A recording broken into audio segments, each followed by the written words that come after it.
So qualifying heat D versus E, it's going to be a very interesting one as Arthur Rojon goes wheel to wheel with Rafael Kamara, Timo Kucharczyk and Brando Badoa, Martin Stenshorn and Norton Andreasen from Ivan Dominguez and Andrea Kimi Antonelli, Rintaro Sato and Yannick de Brabanda, Rasmus Utsemis and Jessica Rashkedo, Karol Pazovic and Ruben Moya. Then we have Sandro Olsen, Christian Ho from Marius Christiansen, Ricardo Garcia, Eduardo Villa, Magnus Terriksen, Nathan Schaap, Julian Olsen, Frederic Lipsup, Rafael Mondonesi, Kasper Agman, Victoria Blokina, Armur Shabad, and Ismoilja Ajmedjadjov in the last row of the grid. 28 drivers making their way onto a soaking wet karting Genk at the moment. This is the worst conditions indeed, and thank God we had the umbrella to get that interview done with Andrea Kimi Antonelli that you just heard on your screen.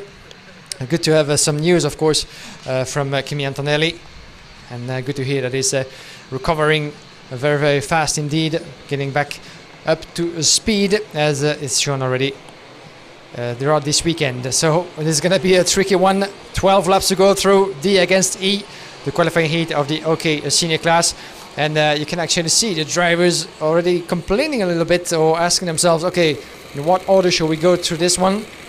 But will this be a first successful attempt as the 165 is further back, actually trying to catch up? Here we go, up to the first corner.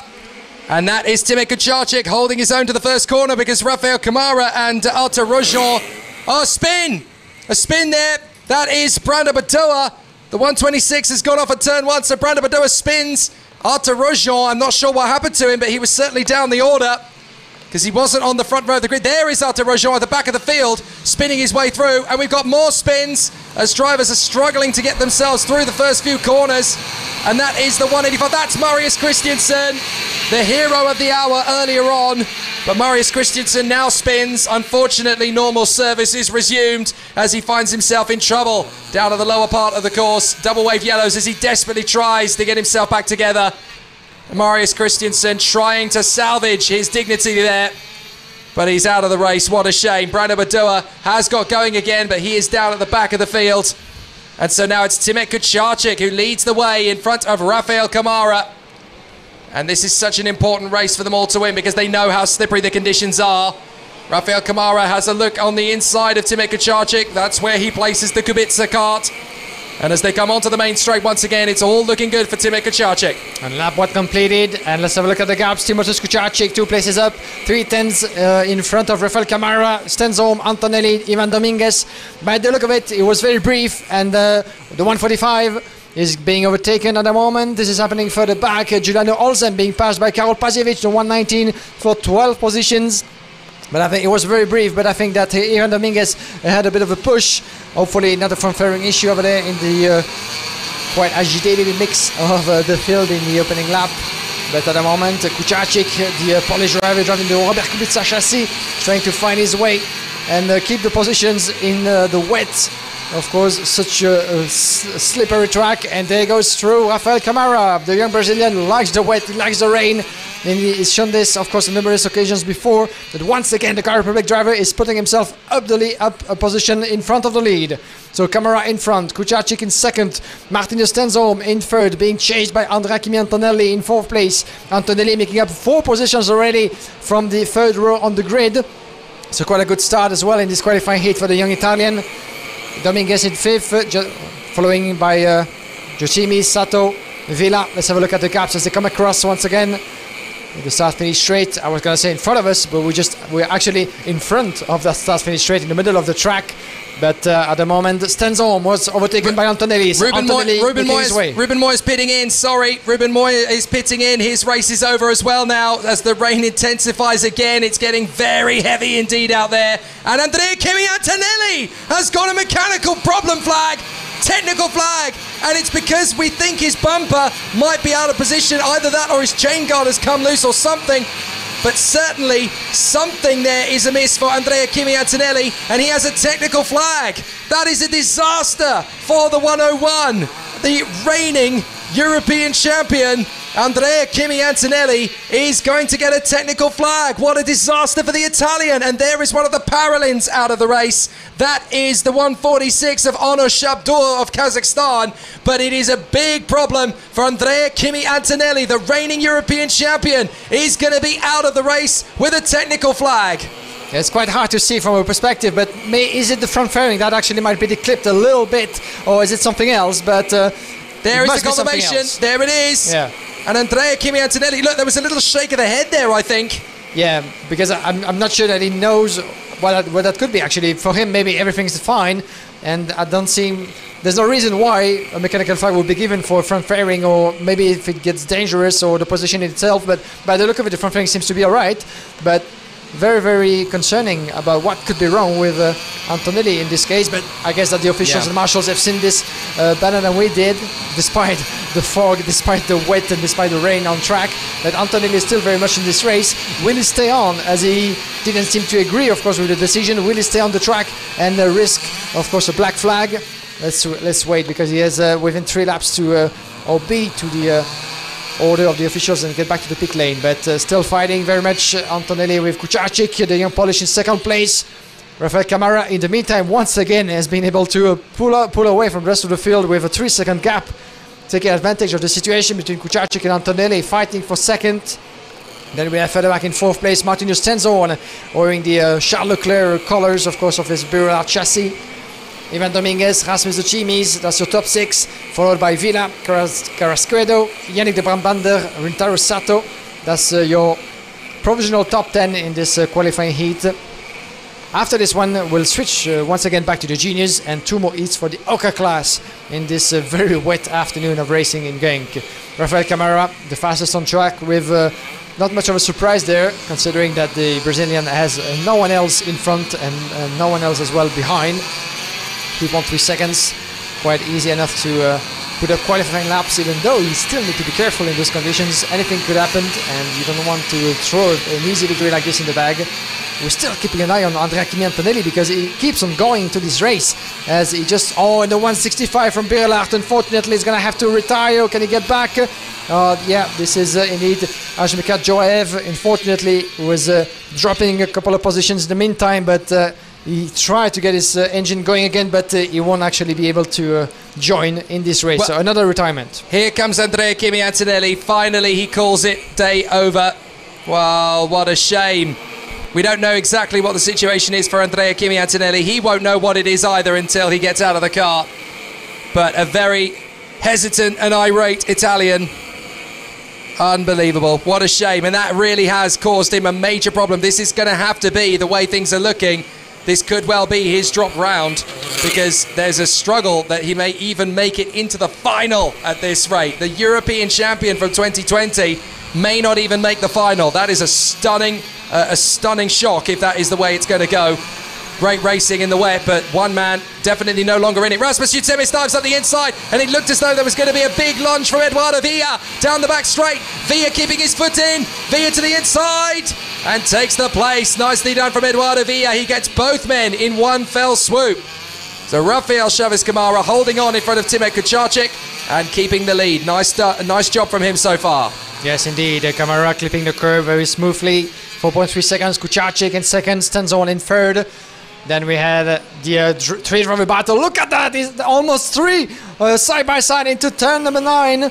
Turn number 10, my apologies. And one of the drivers is being pushed on the curve on the inside of turn number 11.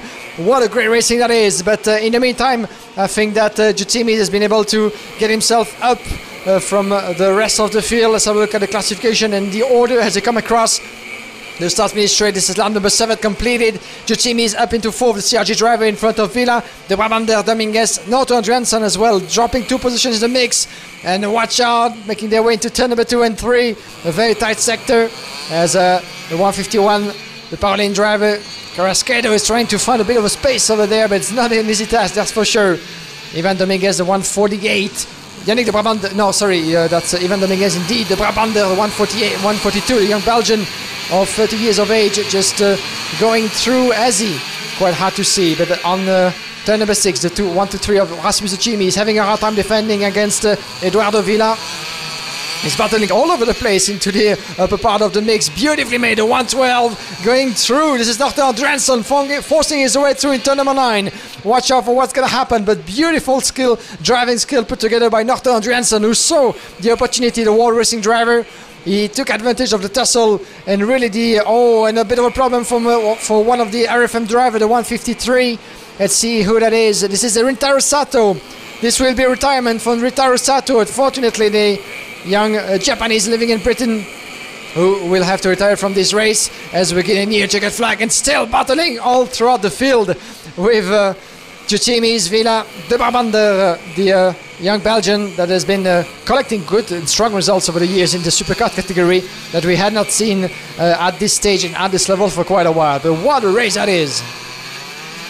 So the battle continuing on, and it is Rafael Kamara 5 seconds ahead of Timek Kucharczyk. A brilliant fight back from Martinius Stenschel, the Norwegian, finally showing the flashes of brilliance we've been hoping to see from him over the course of this first weekend of the season. We're on lap 8, and the lap times have plummeted because of the wet weather conditions. 1 minute 12s and 1 minute 13s. At least now there is no debate over what tyres to choose because the rain is here and it's here to stay for a while longer. So it's absolutely no question. Wet tyres are the way to go for the rest of the day. Looking good though for Rafael Chavez Kamara with 4 laps to go. And Stenschel is getting up alongside Kucharczyk and sweeps past him on the run to the final turn. I just saw that out of my commentary box window. Look back, and it's Stenschel now in second. There he is. So Stenschel has stormed up past Kucharczyk. I don't think Timek even realised he was going up behind him. Yeah, absolutely. Good move indeed put together by Martinus Senzon, who has been impressive. All the way from the FIA Karting Academy Trophy, of course, making his way to Charles Leclerc by Lennox Racing Team. A new team, of course, 1 year old, led by Jordan Lennox Lamb. And a good way. Oh, and Kucharczyk is out. Timothy Kucharczyk is going out in turn number 5. What just happened for the young Polish drivers? Dropping all the places, at least still in third place, dropping all the momentum he had patiently built upon. And unfortunately, not only momentum, but places that Timothy Kucharczyk is going to lose throughout the end of this race. He's being overtaken left and right. What just happened for the Robert Kubica driver, who seems to be in a bit of a trouble mechanically, I'm afraid, as he's dropping positions after position. Was it a mechanical issue or a mistake on his own? But as a result, Timothy Kucharczyk is dropping positions after position, even outside of the top 10. He is currently in 11, 12 positions at the moment, as he was fighting for a podium, at least in a way to say a podium in this qualifying heat. So what a shame for Timothy Kucharczyk. Yeah, I wonder if just going off the road has caused some kind of mechanical problems. He's peeling into the pits. Timek Kucharczyk is now out of the race in the same way that Andrea Kimi Antonelli was just a short while ago. So Antonelli out, and now we also have out of the race again. Oh, hang on a minute. I say that Andrea Kimi Antonelli is out of the race. He had a technical flag. He came into the pits, and he's been able to restart again. So Andrea Kimi Antonelli is still going. He's rejoined in 18th position. So whatever it was they did, they obviously came into the pits, they checked it, he's got back in. It's raining, so he's still got a chance to make up some places, especially with quite a few of his rivals dropping out of the race. So that doesn't happen very often when you get a technical flag in FIA karting. You don't often rejoin the circuit because for most of the time your race is over. But Andrea Kimi Antonelli showing that strength of character and that wisdom of foresight. There he is. Look, he's been into the pits, he's figured out whatever the technical problem is, and he's gone back out again. And he's in 18th. That's not a bad place to be considering. That's quite impressive indeed. And Rasmus Uchimi is the 153. Battling against Eduardo Villa, the XP driver, the 136. This is a battle for third. But indeed, from Antonelli, surprising comeback into this race, shall we say, for the young Italian. There's not a bad experience in this one. You know, it wasn't going to hurt to be out there and put out the effort and getting more experience in driving in the wet. And watch out, because Eduardo Villa is really closing in on Rasmus Uchimi's. And while he's closing in on Juchimis, Yannick de Brabander might try to do the same as well. As we're back with our leader, Rafael Kamara. This is the penultimate lap of this race, the qualifying heat of the OK class. D against E, and Kamara on his way to a astonishing victory with 8-second advantage on Martinus Stenschel. Juchimis on his way possibly to third, because Villa is still very close to the young Finnish driver. Then the Brabander, Paziewicz, Carrasco, Olsen, Andriansson, and Olsen, Girando Olsen as well. This is your top 10 as we're getting near the checkered flag of this very hectic qualifying heat. So there is the man running second, Martinius Stenshorn. Rasmus Utsimis in P3 from Eduardo Villa. And then, of course, you've got Yannick de Brabander, the very experienced Belgian who knows everything there is to know about racing in the wet at this circuit. He's done it so many times before. That's why he finds himself up in the top 5 on merit, not by accident, as Rafael Camara is on the last lap of qualifying heat. D versus E. It's an important race for him. He wanted to get a good result out of it. And in the 15th race of the 20 that we are running today, he is doing an absolutely fantastic job. So a brilliant run here from Rafael Chavez Camara, doing a fantastic job. Martinius Stenshorn in second position from Rasmus Utsimis and Eduardo Villa. So an absolutely sensational battle for the competitors. The treble one, Rafael Camara, doing a great job for the Oak Racing Team colours on the Kart Republic Motorsport squad. And he really is in his element out in front. He's extended the gap to 9 seconds in front of Martinius Stenshorn. Real cream and quality always seems to rise to the top. We've had another couple of retirements recently as well. Rintaro Sato and Ismakuja Akhmedkodjiav have both pulled off the circuit. A real shame for those two. But it's a victory for Rafael Camara, and a commanding one as he comes out of the final turn, having done a brilliant job all the way to the checkered flag. He takes it, and Rafael Chavez Camara continues his brilliant run here at Karting Genk. So a brilliant run so far from Rafael Chavez Camara doing an absolutely amazing job out in front. 12 laps and 16.32 very wet kilometres of racing here at Karting Genk. And my oh my, has it been a sensational battle and a great run.